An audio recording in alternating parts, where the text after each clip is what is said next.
વિવેકાનંદ નગરમાં એક રાતમાં બે જગ્યાએ આગચંપીના બનાવ. અમદાવાદ ગ્રામ્યના વિવેકાનંદ નગર વિસ્તારમાંથી ચોંકાવનારો બનાવ સામે આવ્યો છે.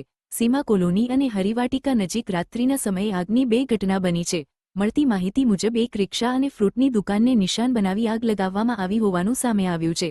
આ ઘટના રાત્રિના અંધારામાં અથવા વહેલી સવારે બની હોવાનું અનુમાન છે. મહત્વની વાત એ છે કે આ બંને બનાવ માત્ર 100 મીટરના અંતરે એક જ રાત્રે બન્યા છે. સ્થાનિકોમાં આ ઘટનાને લઈને ભય અને ચિંતાનો માહોલ સર્જાયો છે. દિવસે ને દિવસે વધતી આવી ઘટનાઓ પોલીસની પેટ્રોલિંગ અને કામગીરી પર સવાલ ઊભા કરે છે. આગ લાગવા પાછળનું ચોક્કસ કારણ હજી સુધી અકબંધ છે. પર અન્ય એક જગ્યા સીમા કોલોનીમાં આવેલા એક મકાનમાં રિનોવેશનનું કામ ચાલી રહ્યું હોય ત્યાં ચોરીનો બનાવ પણ સામે આવ્યો છે. જ્યાં કોન્ટ્રાક્ટર દ્વારા મૂકવામાં આવેલ સામાન જેમ કે વીજતારના વાયરો, ગ્રાઇન્ડર અને કડિયા કામનો અન્ય સામાન ચોરી થયા હોવાનું સામે આવ્યું છે. હવે જોવું રહ્યું કે પોલીસ આ મામલે શું કડક કાર્યવાહી કરે છે.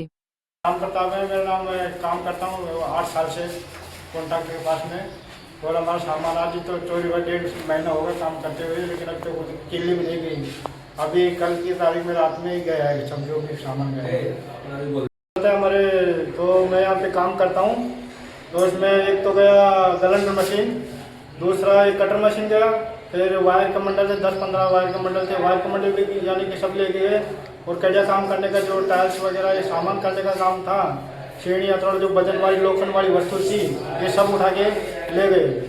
हमारे को यहाँ पे कोई हमारे काम करने कोई वस्तु नहीं, नई वस्तु लेके आएंगे तब हमारा काम चालू होगा। बाकी इधर रूम में भी लेटरिन कर गया, हमारा सामान पूरा बिखरा पड़ा हुआ है। तो कुछ ऐसा कुछ यानी कि हमारे कुछ मिला भी नहीं। प्रमोद कैलाश टाइडे मारी रिक्शा सवारे 11 वागे आया तो आते सवारे 5 वागे हर गए मारी 5:30 वागे हूँ निकळ्यो नतो भाई रिक्शा लई आजूबाजूवाળાએ કીધું મને રિક્ષા હરગાઈ મારી. એમને કીધું તો ભાઈ રિક્ષા એમને હરગાઈ મારી.